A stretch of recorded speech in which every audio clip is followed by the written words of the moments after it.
يلا بينا نعمل حاجة ساقعة ترطب على قلوبنا. هنعمل حلا بارد حلو جدا، عبارة عن جيلي وفواكه. يلا اللهم صل وسلم وزد وبارك عليك يا سيدي يا رسول الله وعلى آله وصحبه أجمعين. ازيكم يا حبايبي؟ عاملين ايه؟ ان شاء الله تكونوا بألف خير وفي أفضل حال. جاي النهارده هعمل معاكم حاجة حلوة جدا.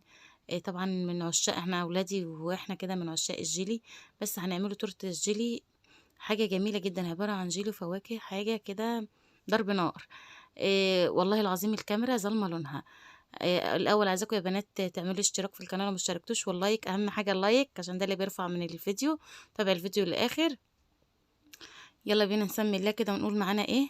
معانا 3 كوبايات مية بتغلي. هننزل عليهم ب3 بواكي من الجيلي، جيلي فراولة اللي انت عايزاه. وهننزل بايه تاني معانا اهو؟ معلقة من الجيلاتين. عندك جيلاتين حطي، مش عندك جيلاتين ما تحطيش الجيلاتين ليه يا ام نور. الاول بس هقول هنحط 3 معالق سكر، وبعد كده هقول لك الجيلاتين ليه. الجيلاتين عشان خاطر هيسرع معايا ان هو يمسك بسرعه، وبيديله ايه مطه حلوه كده للجيلي. ما عندكيش جيلاتين مفيش مشكله، هتسيبيه. انا سبته ساعتين في التلاجة، انتي هتسيبيه من 4 ل5 ساعات في التلاجة لما بتحطيش عليه جيلاتين. هنزل بعد كده بعد ما ادوبهم كويس جدا، انزل بكوبايتين ميه بارده. يبقى انا كده حطيت كوبايتين ميه بتغلي، 3 كوبايات ميه بتغلي، و3 بواكي من الجيلي فراولة، ومعلقة من الجيلاتين، و3 معالق سكر، ونزلته بكوبايتين من المية الباردة. كده ايه خلصنا من الجيلي. هنيجي بقى للفاكهة اللي معانا. انا الفاكهة اللي عندك حطيها. انا عندي موز قطعته شرايح كده زي ما انتم شايفين، وحطيته في قلب الصينية بتاعتي، وتفاح، وعنب. بتقسمي العنباية 2 كده عشان تديكي شكل حلو، ما بتسيبيهاش سليمة يعني. واول ما باخلّص كده وارتّبهم كده في الطبق زي ما أنتم شايفين، أنا حاطة الstretch wrap في الطبق.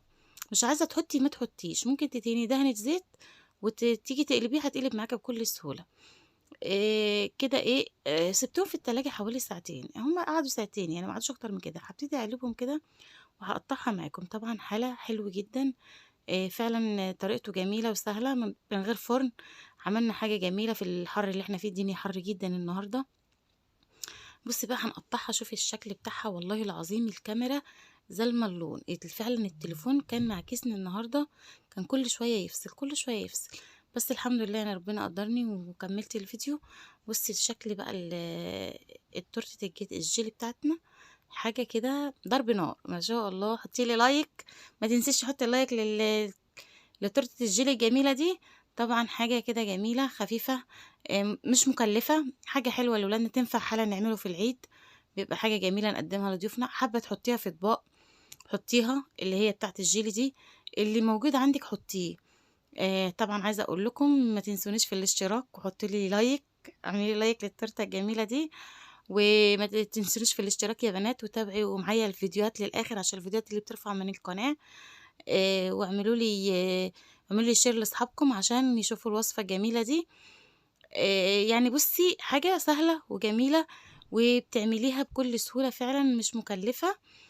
أحلى حاجة إن إحنا بنعمل الحاجة اللي بنحبها. إحنا طبعًا أنا وولادي بنحب طبعًا الجيلي بأي حاجة بقى، فاكهة بقى من غير فاكهة، بس بيتقطع معانا اللي عامل فيها الجمال ده، معلقة الجيلاتين اللي أنا حطيتها. أخواتي وحبايبي باحبكم في الله، واشوفكم في فيديو